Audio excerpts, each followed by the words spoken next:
Hello guys, welcome back. In this video I'm going to show you how to block people from seeing your live location on Snapchat. So first I need to open up Snapchat application. Next I need to click on that profile icon at the top left.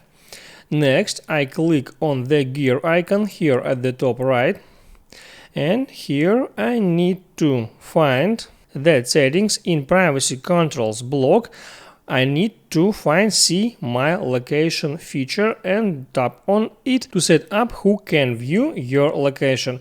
Now you see my settings is ghost mode, so when is enabled my friends can see my location.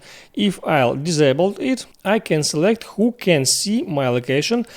It can be my friends, it can be my friends except specific one, and it can be only these friends, like specific friends you will select. For example, let's select the third option and I will select manually who will get access to my location. Let it be that person.